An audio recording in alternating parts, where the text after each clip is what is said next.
Muy buenos días, mis amados hermanos, Dios los bendiga. Sean todos bienvenidos a nuestro estudio a través del libro del profeta Isaías.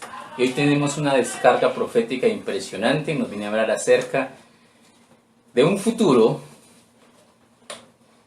que solo Dios sabe qué tan lejano está. La realidad es que el acontecimiento profético más cercano, el acontecimiento profético que se nos avecina, es el rapto de la iglesia. Después del rapto de la iglesia se inicia la última semana de las 70 semanas del libro de Daniel, o sea, la tribulación y la gran tribulación, también conocido como el tiempo de la angustia de Jacob, el tiempo en el cual el pueblo judío será completamente, encerrado en una olla express y lo pondrán a pitar hasta que su corazón duro ablande y tengan un corazón quebrantado para recibir y para aceptar a su Mesías, Jesús de Nazaret. Tenemos un adelanto de todo este acontecimiento futurista que va a ocurrir, y si nos viene a hablar en la segunda mitad del capítulo 28 del libro de Isaías, acerca de estas cosas que van a venir, de las cosas futuras, y también de cosas que están ocurriendo hoy día. Entonces vamos a orar para iniciar este estudio. Amado Señor, oh Dios de toda misericordia y de toda gracia, delante de ti venimos, precioso Señor, con todo respeto, Señor, ante tu preciosa palabra, tu palabra que habla, Señor, lo que ha de venir, lo que ocurrirá en lo postrero de los tiempos, y te suplicamos que nos des un corazón dispuesto a entender, un corazón sabio y prudente para comprender, porque tú nos has dicho la historia del futuro y lo que vendrá a todos aquellos que desprecian, que rechazan, que se alejan de nuestro gran Dios y Salvador, nuestro Señor Jesucristo. Permite, Padre Celestial, que nosotros no despreciemos esta maravillosa gracia, sino que por el contrario, podamos, Señor, tener la oportunidad de disfrutar de esa gracia, Señor, de poder vivir bajo esa santísima bendición que tú nos das, Señor. Te pedimos, amado Padre, tu bendición. Continuamos orando, Señor, contra el coronavirus, Señor, contra toda esta amenaza, Señor, que nos acecha, y te pedimos, Señor, que nos des de tu bendición. Guárdanos y ayúdanos en el nombre de Cristo Jesús, nuestro Salvador. Amén. Abramos nuestras Biblias en el libro de Isaías, en el capítulo 28, continuando la segunda mitad de nuestro estudio, en el verso 14. Dice en el versículo 14 del libro de Isaías: Por tanto, varones burladores, que gobernáis a este pueblo que está en Jerusalén, oíd palabra de Jehová. Tenemos acá en el versículo 14. ¿Sí se oye bien allí? ¿Sí se está escuchando bien? Ok.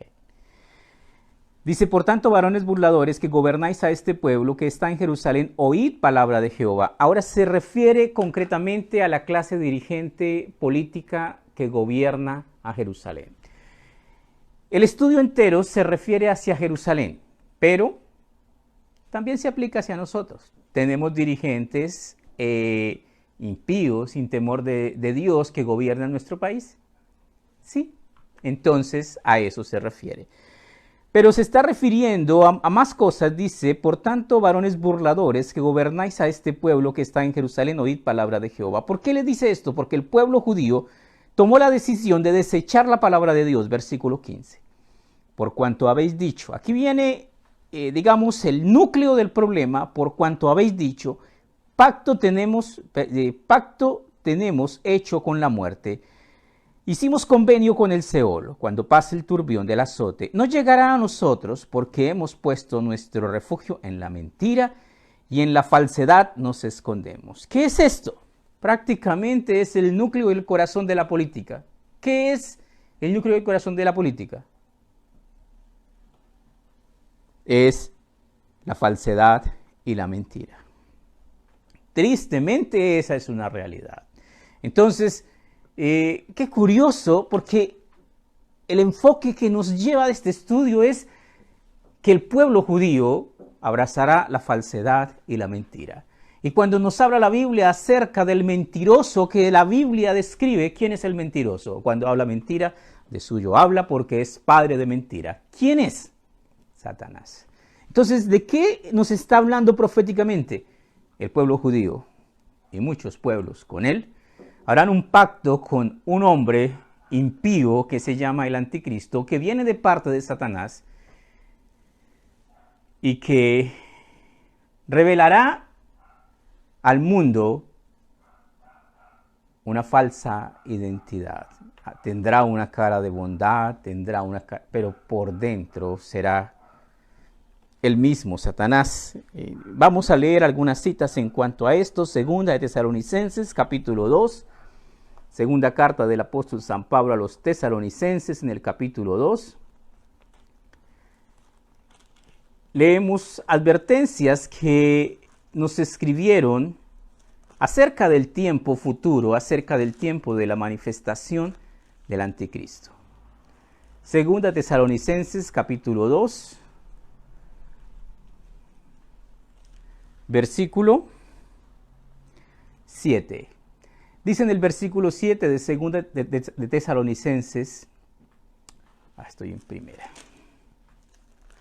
Segunda Tesalonicenses 2:7 dice, porque ya está en acción el misterio de la iniquidad. ¿Cuál es el misterio de la iniquidad? Hay mucha gente que tiene una cara de bondad, pero son unos corruptos. A eso se refiere. Mucha falsedad, mucho engaño en el nombre de Dios, porque ya está en acción el misterio de la iniquidad, solo que alguien al presente lo detiene. ¿Quién detiene la manifestación del hombre de pecado? El Espíritu Santo. Hasta que éste a su vez se ha quitado de en medio. El Espíritu Santo que opera a través de la iglesia fiel, que todavía hay un remanente de iglesia hasta que la iglesia sea raptada. Entonces se manifestará aquel inicuo a quien el Señor matará con el espíritu de su boca. ¿Quién es ese inicuo? Es un ser humano. Pero va a ser una persona conducida por Satanás. Entonces se manifestará aquel inicuo a quien el Señor matará con el espíritu de su boca y destruirá con el resplandor de su venida. Inicuo, cuyo advenimiento es por obra de Satanás, con gran poder y señales y prodigios mentirosos, y con todo engaño de iniquidad para los que se pierden. Ahora, muchas personas creen que milagros es igual a Dios. Y si hay manifestación de poder y de milagros, para ellos eso es indiscutible. Dios está de por medio. No siempre. Las brujas, la maldad, los poderes ocultos existen.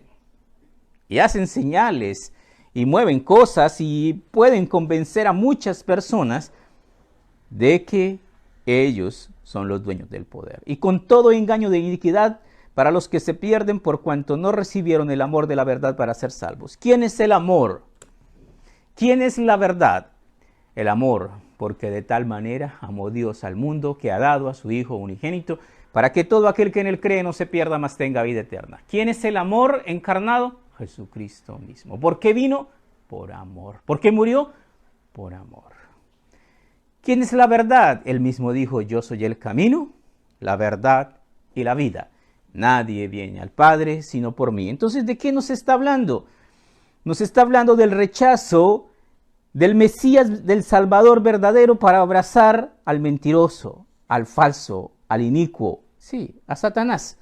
Jesucristo lo dijo de otra manera lo dijo así: el que no es conmigo es contra mí, el que conmigo no recoge desparrama.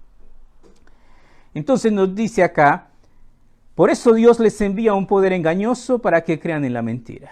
¿Por qué? Porque no quisieron creer en la verdad. ¿Cuál es la verdad? Tu palabra, Señor, tu palabra es verdad. Sí, la Biblia es la verdad. Y tenemos que estudiarla y tenemos que conocerla para saber qué va a ocurrir. Por eso Dios les envía un poder engañoso para que crean en la mentira, a fin de que sean condenados todos los que no creyeron en la verdad, sino que se complacieron en la injusticia. Desafortunadamente, nuestra humana debilidad nos identifica como pecadores. Somos pecadores. Y como pecadores nos gusta pecar. Y como nos gusta pecar, habrá un pecador que nos mostrará el pecado de diferentes maneras y nos hará creer que el pecado no es pecado. Es Satanás. Es Satanás. La palabra de Dios permanece para siempre. Dios es inmutable. Dios no cambia. Si quieres escuchar algo diferente a lo que es el mensaje de Dios, está el mensaje de Satanás, que es el mentiroso. Pero tú escoges qué quieres creer. Volvemos entonces a nuestro estudio y nos sigue diciendo, por cuanto habéis dicho en el versículo 15, pacto hemos hecho con la muerte. ¿Qué significa esto? Significa exactamente lo que leímos. El pueblo judío hará un pacto con el anticristo. El mundo hará un pacto con el diablo. Eso es más viejo que la mañana cafeado. Por todas partes se habla de esos cuentos, de esas historias, que usted se va por allá a un lugar oscuro y Pues llegará el día en que eso dejará de ser como tan oculto y todo el mundo hará pacto con el diablo. Y Satanás les dirá que el que quiera hacer pacto con él se ponga una marca en la mano derecha o en la frente. Y no podrán ni comprar ni vender, sino solamente los que tienen la marca del pacto con el diablo. Hoy día eso ya tecnológicamente es algo que es totalmente viable, que en cualquier momento puede aparecer. Estamos viendo cómo una pandemia nos ha hecho unos estragos impresionantes, un virus, una cosa insignificante. Y nos puede llevar a catapultarnos para que lleguemos a un sistema mundial común, un sistema de comercio, una sola moneda, ni siquiera es una moneda, una marca con la cual podamos hacer transacciones, comprar o vender. El que no la tenga, pues no. Sí, perfectamente podemos estar muy, muy cerca y proféticamente estamos muy cerca del rapto de la iglesia y de la manifestación del tiempo futuro conocido como tribulación y gran tribulación. El pueblo judío hará un pacto con el anticristo y el anticristo es el diablo y él es mentiroso y no cumple sus promesas. Ellos estarán confiados en el pacto que han hecho y consideran que por eso al fin la paz deseada llegará. Pero la Biblia dice que no hay paz para el impío. Verso 16. Por tanto Jehová el Señor dice así: He aquí, yo he puesto en Sión por fundamento firme una piedra probada, angular, preciosa, de cimiento estable. El que creyere no se apresure. Qué verso tan precioso. Ahora recordemos, este es un verso para el futuro, sí, y es el mismo de hoy. ¿Cómo así? Es el mismo versículo de hoy. Vamos a hacer lo posible por aclarar un poquito este versículo, que es un versículo maravilloso que nos trae una cantidad de cosas y de información preciosa. Vamos al libro de Hechos de los Apóstoles, Hechos capítulo 4. Y en Hechos capítulo 4, en el versículo, leamos desde el 10. En Hechos capítulo 4, los discípulos están siendo juzgados por un milagro que hicieron. Dice el versículo 10, sea notorio a todos vosotros y a todo el pueblo de Israel, que en el nombre de Jesucristo de Nazaret, a quien vosotros crucificasteis y a quien Dios resucitó de los muertos, por él este hombre está en vuestra presencia sano. Y aquí viene la revelación de la piedra, dice, este Jesús es la piedra reprobada por vosotros los edificadores, la cual ha venido a ser cabeza del ángulo, o sea, piedra angular. ¿Qué leímos en Isaías? Hay una piedra preciosa, escogida, angular, preciosa, de cimiento estable. ¿Quién es? La misma. ¿Quién es? Nuestro gran Dios y majestuoso Señor Jesucristo. Él es.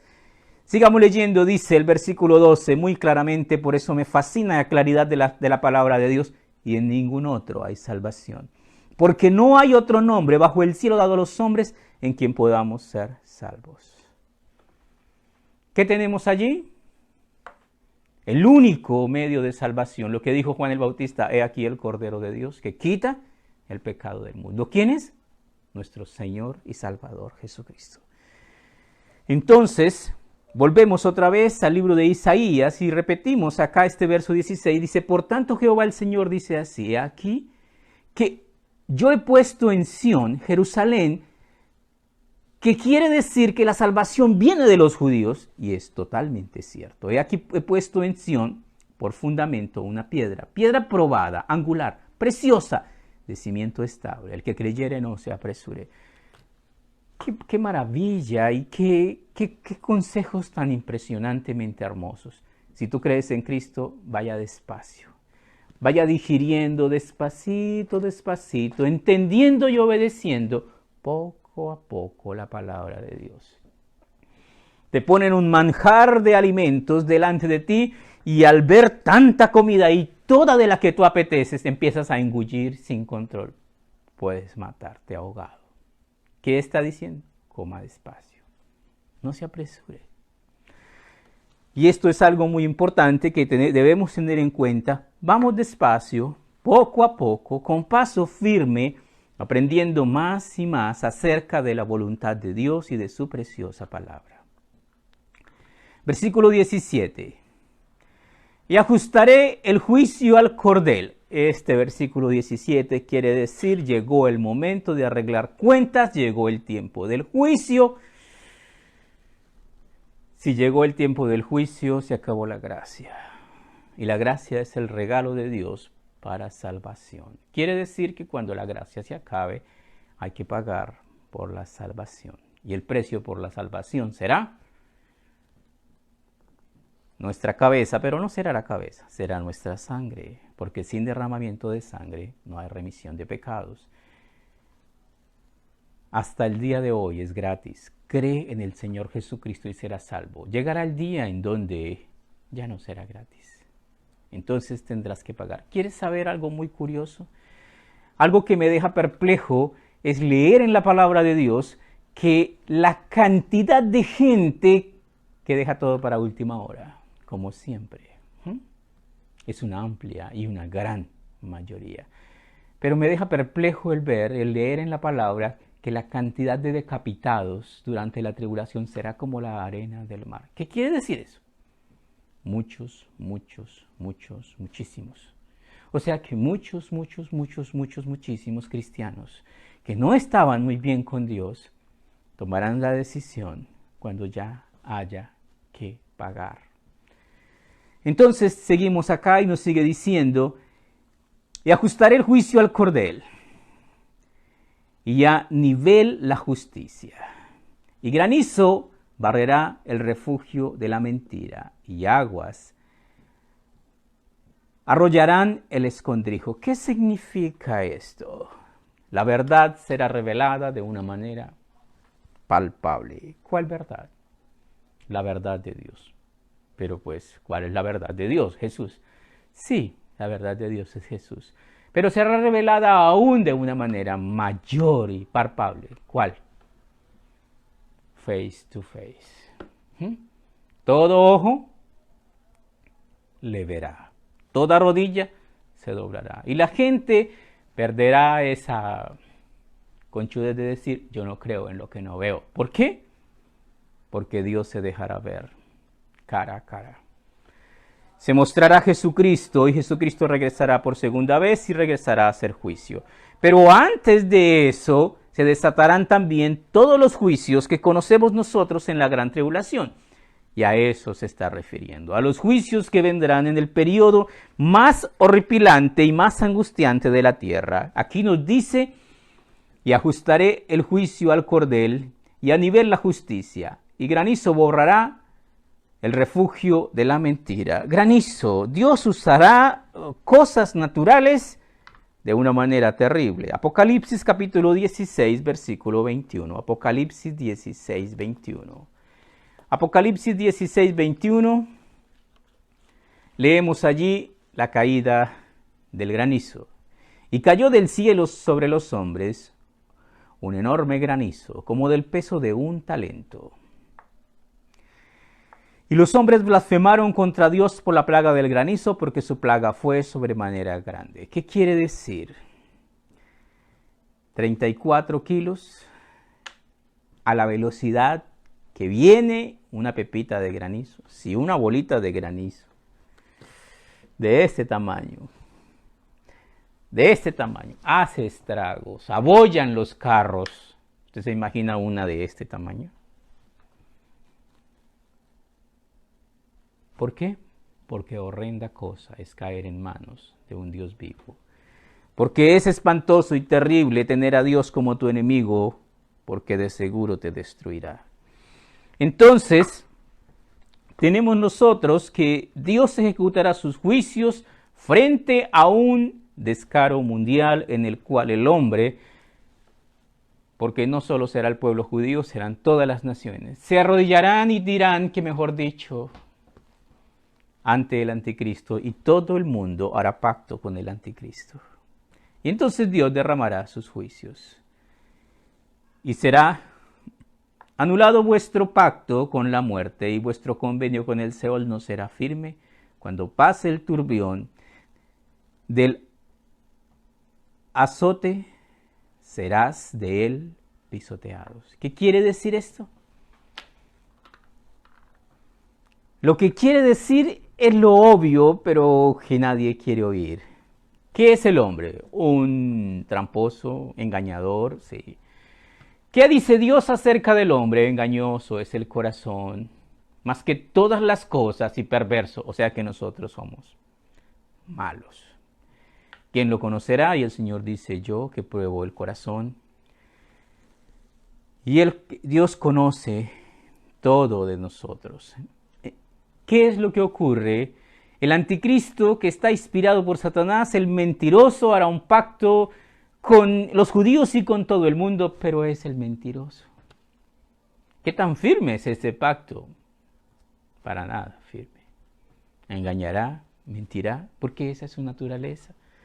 Entonces, el pueblo judío llegará a un momento en que no se encontrará a gusto con este pacto, y el anticristo romperá el pacto de protección que tiene con ellos. Dice el versículo 19, luego que comience a pasar, él os arrebatará, porque de mañana en mañana pasará, de día y de noche será ciertamente espanto. El entenderlo oído. Este versículo es maravilloso, pero es impresionante lo que dice acá. Vamos a catapultarnos al libro de Daniel. En Daniel, en el capítulo 11, vamos a Daniel, Isaías, Jeremías, Ezequiel, Daniel.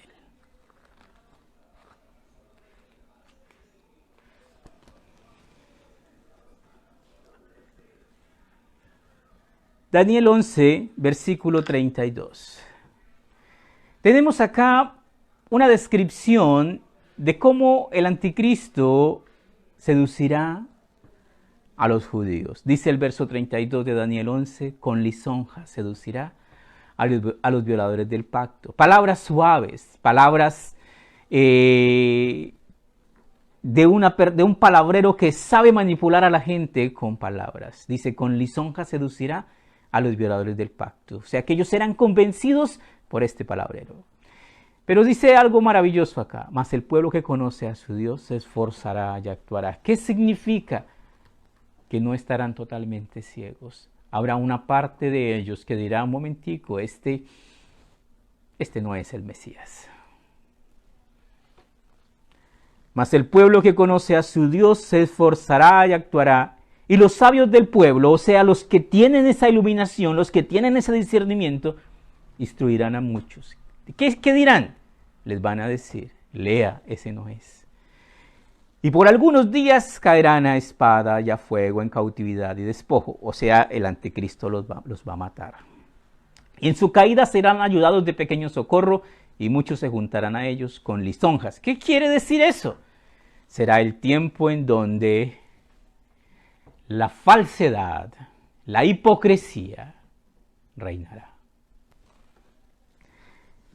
También algunos de los sabios caerán para ser depurados y limpiados y emblanquecidos hasta el tiempo determinado, porque aún para esto hay plazo.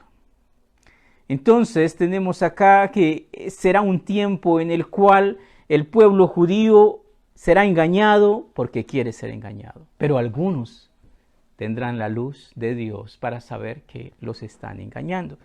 Y esto es lo que se refiere acá. Y el rey hará su voluntad y se ensoberbecerá y se engrandecerá sobre todo Dios. Y contra el Dios de los dioses hablará maravillas. ¿Qué quiere decir eso? Blasfemias. Y prosperará hasta que sea consumada la ira, porque lo determinado se cumplirá. Del Dios de sus padres no hará caso. Esto es impresionante. ¿A qué se refiere con del Dios de sus padres? Posiblemente cristiano, posiblemente judío.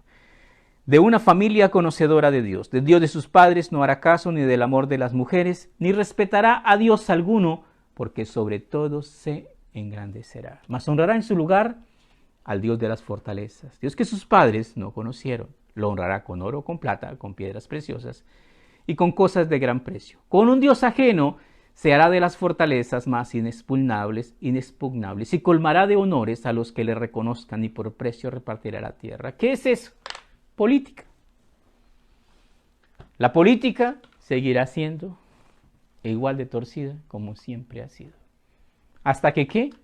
Hasta que venga el gobierno verdaderamente justo del justo. ¿De quién? De Jesucristo, en donde se manejará una teocracia completamente limpia.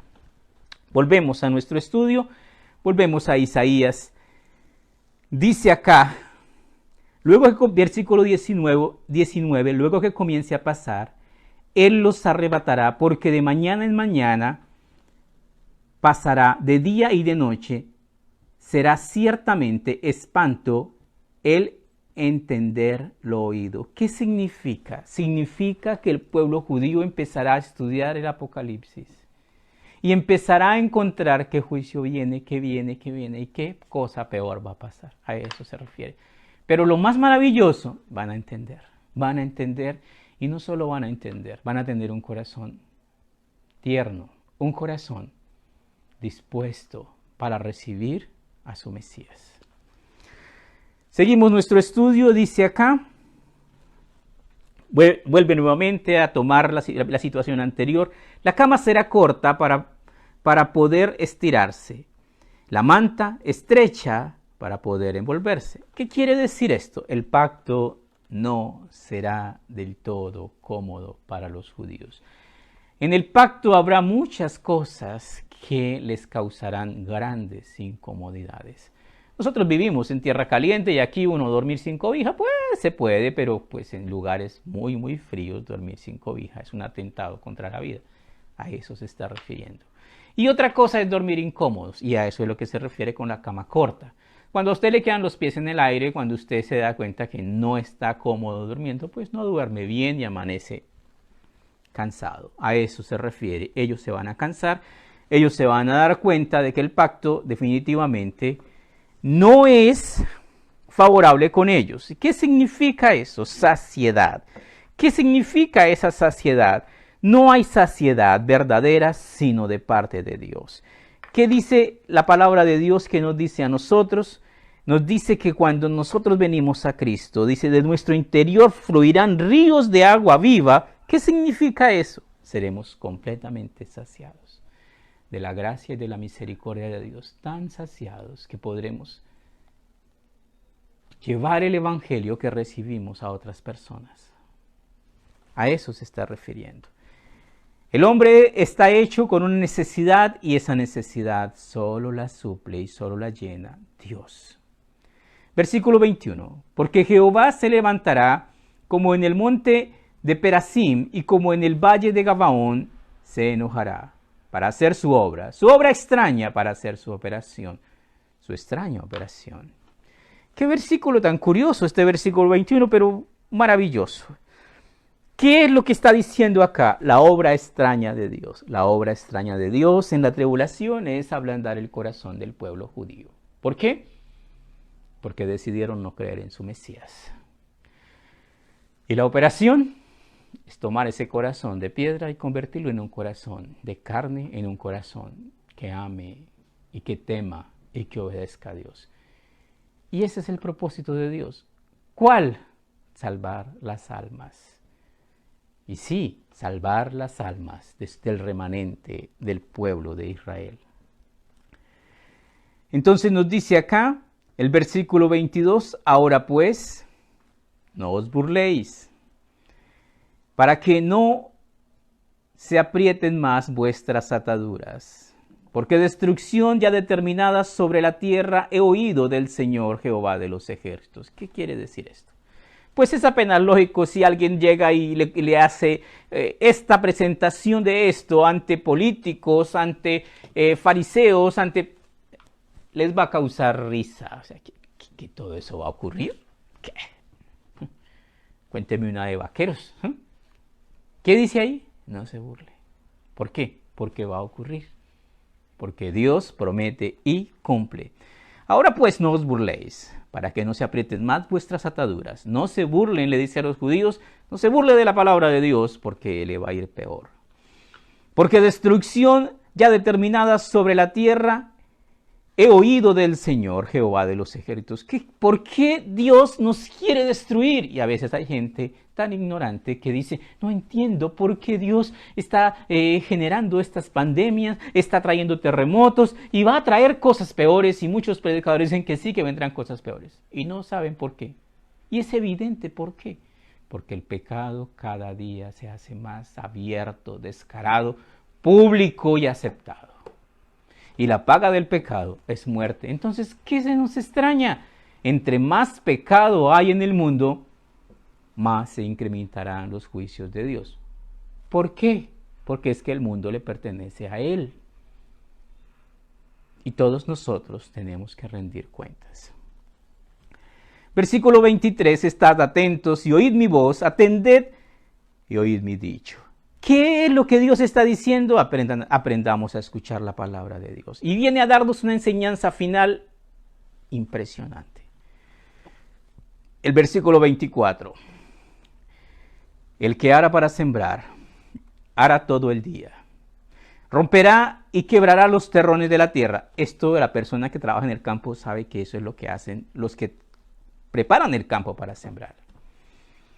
Cuando ha igualado la superficie, no derrama el eneldo, siembra el comino, pone el trigo en hileras y la cebada en lugar señalado y la avena en su borde apropiado.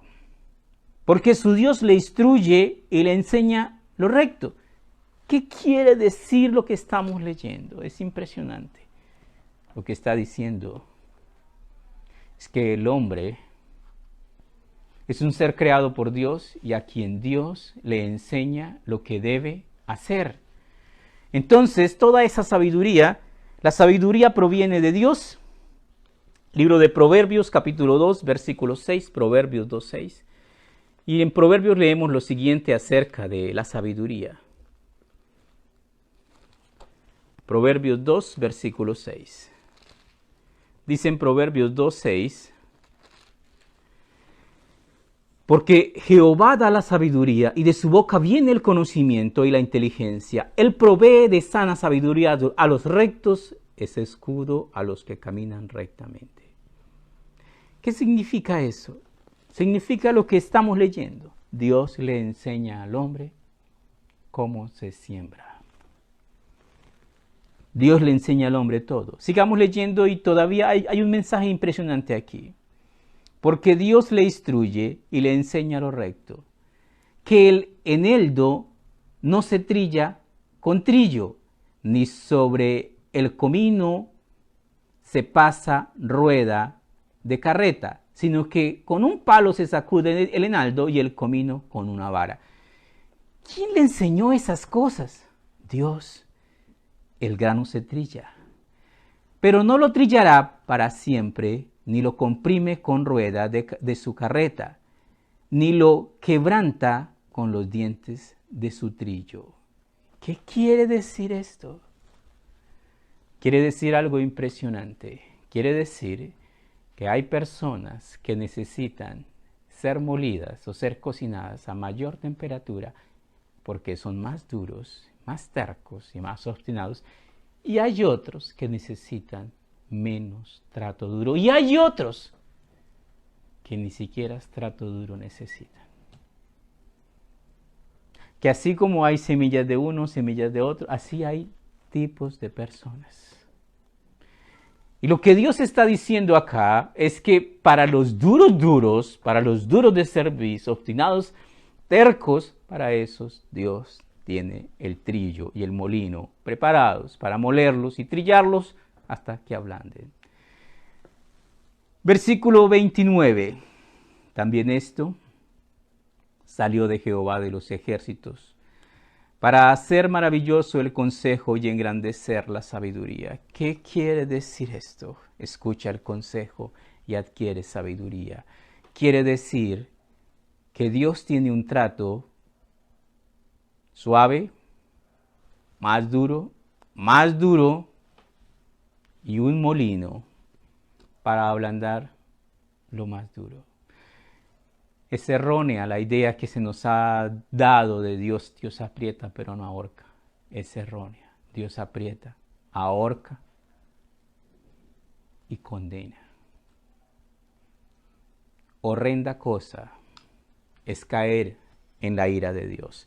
Sin embargo, la misericordia de Dios es maravillosa. Quiero terminar en un versículo que está en Deuteronomio 5:29.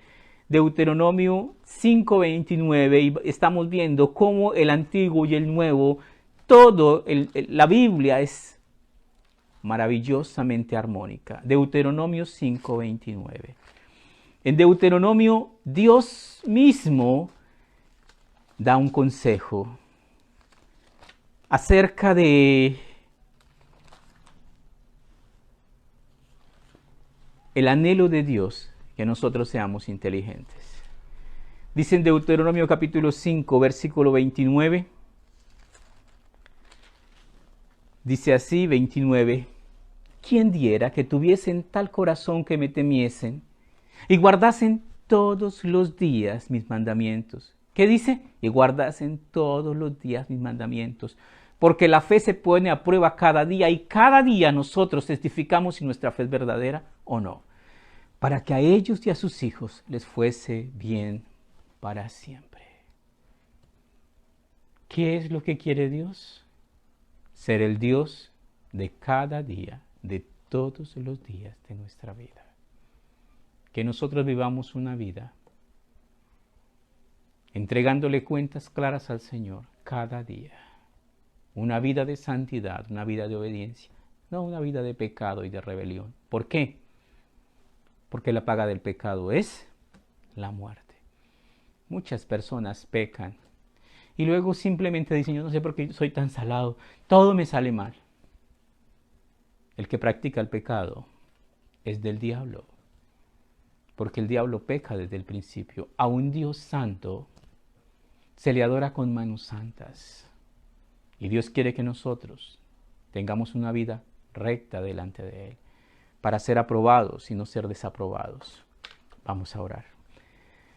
Maravilloso Padre, nuestro buen Dios, te damos gracias por tu palabra preciosa, porque nos adviertes acerca de un día y de un tiempo catastrófico que va a venir, tiempo en el cual derramarás tus juicios y tu ira sobre la tierra, porque el mundo entero se confabulará para levantar un paladín que viene de parte de Satanás, pero la maldad y el pecado y la necedad del corazón del hombre lo llevarán al punto en el cual tendrá una descarada y abierta rebelión contra Dios y abrazará por completo al mentiroso y abrazará por completo a Satanás. Y entonces el Señor, que es el dueño del mundo, ejecutará juicios y le demostrará al mundo que solo hay un Dios que es bueno y ese es nuestro Dios. Y el mundo entero un día comprenderá que todos tenemos que rendirle cuentas a nuestro Dios. Te pedimos, Padre Celestial, que nos des un corazón sabio y prudente para comprender, Señor, que es imperativo que aprendamos a escudriñar tu palabra y a obedecerla toda. Jesucristo, hablando acerca de la ley del Antiguo Testamento, nos dijo, yo no vine a abolir la ley, yo vine a cumplirla. Y Dios nos dice, que es Jesucristo mismo, Cielo y tierra pasarán, pero mis palabras no pasarán. Amado Señor, danos un corazón que no busque tropiezos, que no busque las dificultades, que encuentre las mil maneras de adorarte, Señor, de agradarte, de subir ante tu presencia como un olor grato. Bendícenos, Padre Santo. En tus manos encomendamos nuestra vida, pedimos tu santa bendición. Rodéanos, Señor, de tu favor y de tu divina gracia. Pedimos tu bendición en el nombre de Cristo Jesús, nuestro amado Salvador. Amén.